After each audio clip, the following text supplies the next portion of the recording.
अस्सलामुअलैकुम नाज़रीन, मैं हूं आमना शहजादी और आप देख रहे हैं KP news 4K। Social media पर अदाकारा खुशबू खान नीलो निदा चौधरी के दरमियान जो इख्तिलाफात चल रहे थे, खूबसूरत कैफ ने इन सब की हकीकत से पर्दाफाश कर दिया। मजीद जानते हैं सरदार ताहिर से। जी, इस वक्त मैं गुजरांवाला कैप्री थिएटर में मौजूद हूँ, जहाँ पे आज मेरे साथ एक इंतहाई खूबसूरत अदाकारा जिसका नाम भी खूबसूरत है, खूबसूरत कैफ मौजूद हैं, जिन्होंने अपनी शोबिश की दुनिया का आगाज़ कदम गुजरांवाला से ही रखा और आज से तकरीबन 8 साल पहले वो गुजरांवाला से स्टार बनने के ख्वाब देखते हुए स्टेज ड्रामे में आई और आके छा गई। और हमने देखा कि ये किसी ग्रुप बंदी का कभी हिस्सा नहीं बनी, कभी किसी लड़ाई झगड़े में ये पेश नहीं नज़र आई और सिर्फ अपने काम को फोकस किया और अल्लाह ताला के फजल करम से आज वो पाकिस्तान की एक नामवर और सुपरस्टारों में उनका शुमार होता है। और उनके नाम पे हमने देखा कि आज जुमेरात है, इसके बावजूद शो फुल है और लोगों का गुजरांवाला में अक्सर ड्रामा करती हैं और हर दफ़ा इनके पैक शो जाते हैं और लोगों की इनके साथ मोहब्बत और आजकल इनके साथ मुख्तलिफ जो इनके हासद हैं वो मुख्तलिफ प्रोपेगेंडा करके इनकी शोहरत को नुकसान पहुँचाने की कोशिश कर रहे हैं। इस हवाले से और इनकी थोड़ा सा शोबिश की हवाले से बातचीत करूँगा। बहुत शुक्रिया मैम आपका। पहलवानों के शहर से अपनी शोबिश का आगाज़ किया, आज अपने आप को कहाँ देखती हैं? जी बिल्कुल, मैंने सबसे पहले मैं बहुत ज़्यादा मशकूर हूँ और थैंक्सफुल हूँ। ढेर सारा जितना भी करूँ कम है गुजरांवाला की ऑडियंस को, पहलवानों को, क्योंकि उन्होंने मुझे इतना प्यार दिया, मुझे सराहा मेरे काम को और मेरी स्ट्रगल भी है इसमें बहुत ज़्यादा। लेकिन मैं यही कहूँगी कि ये सारा क्रेडिट मेरा गुजरांवाला को जाता है और माशाल्लाह इतनी बदनामी मेरी फैलाई लोगों ने, इतना कुछ मेरे ख़िलाफ़, मतलब कि मुझे लड़की से ही हटा दिया कि ये लड़की ही नहीं है। अस्तगफिरुल्लाह। इसके बाद हाँ नहीं, मैं एक बात बता रही हूँ कि ये सारे इल्ज़ामात के बावजूद मुझे गुजरांवाला ने इतना प्यार दिया, इतना मुझे सराहा मेरे। जी बिल्कुल, फर्स्ट ड्रामा मुझे नवीद अली साहब ने करवाया था। मेरे उस्ताद भी हैं, धागा बांधा हुआ है हाथ पे, और मुझे उन्होंने बहुत कुछ सिखाया उस्ताद से, माँ की दुआओं से, और ये सब के प्यार से ही इंसान बनता है और स्ट्रगल अपनी नहीं भूलनी चाहिए। किसको आइडियल बना के आप इस शो की दुनिया में आए थे? शो किसकी? मेरी आइडियल मैडम नरगिस है। नरगिस थी। जी ठीक हो गया। आपने बहुत कम अरसे में अपनी उस मंजिल की तरफ गामजन है और अल्लाह ताला ने आपको बहुत इज्जत से भी नवाजा। तो जो ख्वाब बड़ी बड़ी स्टार देखती हैं लेकिन वो उनके हिस्से में नहीं आया, लेकिन कुछ अरसे से हम देख रहे हैं कि आपके मतलब मुख्तलिफ लोग बयानबाजी, मुख्तलिफ आपके स्कैंडल लेके आते हैं। इसके पीछे क्या वजह आप समझते? इसके पीछे डेफिनेटली जेलसी है, ढेर सारी हसद है, हसद से भरी हुई है दुनिया। क्या कर सकते हैं, हसद तो हर किसी से होती है, किसी भी फील्ड में चले जाओ, अगर कोई भी कामयाबी की तरफ चलता है तो बिकॉज जो है ना, ये जेलसी है। ठीक हो गया। अच्छा, ये बिकॉज जैसे आपने कहा जी, ये एक हमारी स्टेज के एक्टर हैं जो काफ़ी 3 दहाइयों से तकरीबन काम कर रही हैं स्टेज की दुनिया में, हमने देखा है। तो उनको भी हमने देखा, आपको भी देखा, और भी जैसे मैडम नरगिस का एक नाम था, उनकी तो क्या ही बात है, मैडम नरगिस की तो बात ही ना करें, वो तो ऊपर शेर नहीं, क्या वो नरगिस कोई नहीं पैदा हो सकी। तो आपने भी कोशिश कर रही हैं, उनको फॉलो करती हैं, सीखा। तो आज कल एक आपके मतलब आपको नफी करने की बड़ी कोशिश की गई, तो इसकी क्या वजह है?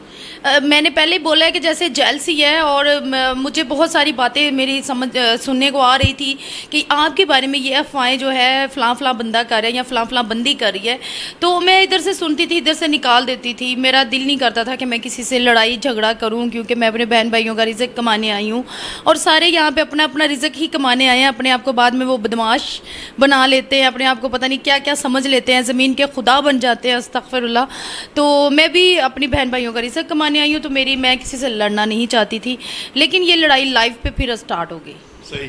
अच्छा, सोशल मीडिया को आप भी यूज़ करती हैं, दूसरे फनकार भी यूज़ कर रहे हैं, तो क्या इससे उसको पॉजिटिव तौर पे आपको लेना चाहिए और इसको शोबिश की आप बदनामी नहीं समझती? जैसे आप 4-5 जो स्टेज की एक्टर हैं टॉप की, अगर एक दूसरे के ख़िलाफ़ करेंगे तो इस फील्ड पे लोग आगे ट्रस्ट नहीं करते, तो ये मामला ठीक आप समझते हैं कि ठीक नहीं है?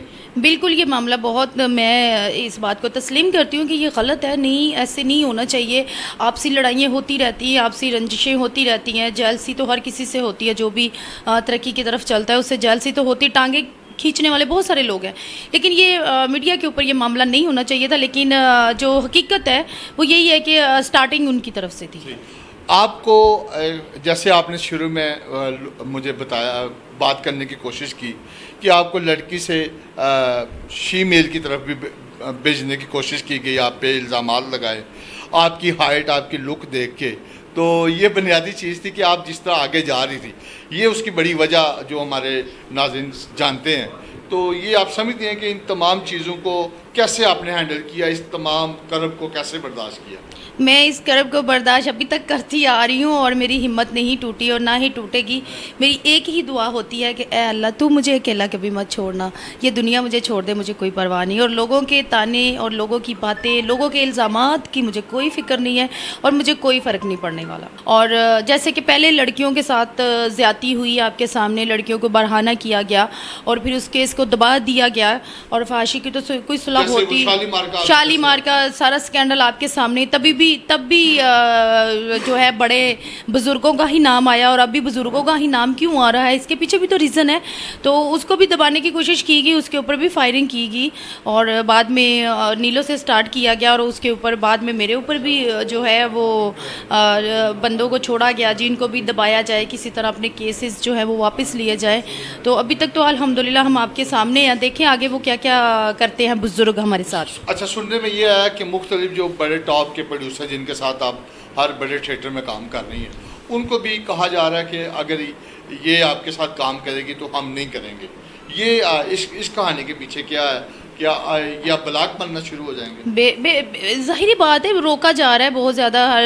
बदमाशों को कॉलिंग की जा रही है फैसलाबाद में, और मैंने प्ले किया, वहाँ बदमाशों को कॉलिंग की गई। और गुजरांवाला में मैंने किया, वहाँ पे किसी और रंग में ला के ड्रामे को रोकने की कोशिश की गई। तो मुझे अपने अल्लाह पे भरोसा है और मुझे अपनी अदलिया पे पूरा भरोसा है, पूरा यकीन है मुझे इंसाफ मिलेगा। स्टार वो थी जो घर में चली गई हैं माशाल्लाह, और नरगिस कोई नहीं अब बनेगी।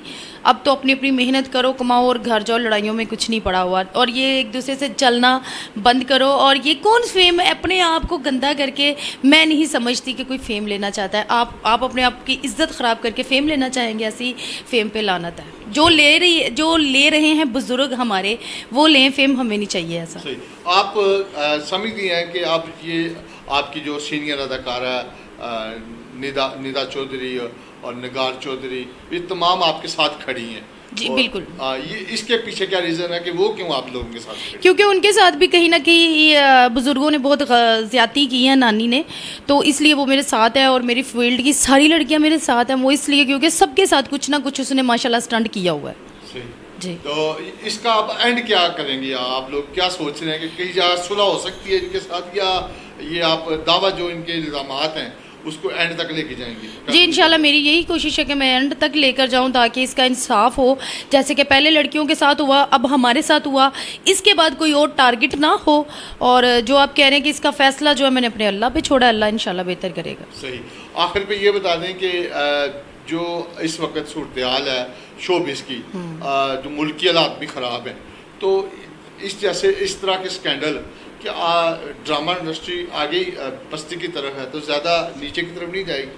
बिल्कुल, मैं तो चाहती नहीं हूँ कि ऐसा कुछ हो। मैंने जैसे कि पहले बोला कि मैं पहले दिन से नहीं चाहती थी, इसलिए मैंने लीव इट किया हुआ था कि मैं शो ना करूँ बुज़ुर्गों के साथ। लेकिन मजबूरन फिर ये मामला तो उन्होंने उठा दिए, तो फिर करने पड़े। और अब देखें ना, फायरिंग करवाई उसके ऊपर जिसमें प्रियस बेल है, तो मतलब क्यों?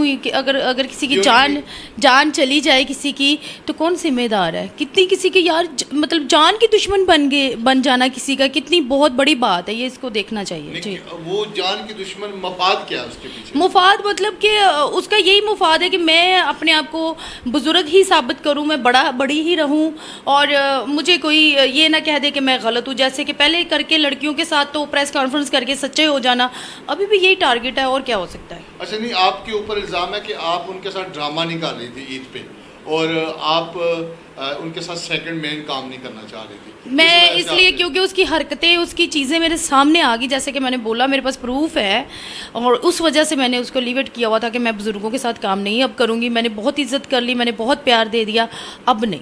बर्दाश्त की एक लिमिट होती है। सही। आखिर पे अब अगस्त का महीना है, तो आज़ादी का महीना है, तो 14 अगस्त चंद दिन पहले आपने बड़ी धूमधाम से इसी थिएटर में मनाई है, तो क्या कहेंगी कि इस मुश्किल वक्त में पाकिस्तानी कौम को क्या पैगाम दें? मैं अपनी पाकिस्तानी कौम को यही पैगाम देना चाहती हूँ, हम जिंदा कौम है, पाइंदा कौम है, और इंशाल्लाह हम रहेंगे। अपने अल्लाह पे भरोसा रखें, मुश्किल वक्त आता है अच्छे के लिए।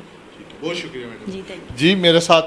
जी मेरे साथ मौजूद थी खूबसूरत कैफ, स्टेज की मारूफ एक्टर, जिनका कहना था कि मैं कभी भी किसी तनाज़ात में पढ़ने की कोशिश नहीं करती, हमेशा पॉजिटिव काम करती, मेहनत करती हूँ। मैं अपनी फैमिली के लिए रोटी कमाने, उनके लिए रिज़्क़ कमाने इस फील्ड में आई थी, और अल्लाह ताला के फजल करम से, माँ बाप की दुआओं से आज मुझे वो मकाम है कि मैं अच्छे तरीके से काम करती हूँ और मेहनत करती हूँ, और कोशिश करती हूँ कि अच्छे से अच्छा और मेहनत से काम करके अपने नाम को आगे की तरफ ले जाऊँ।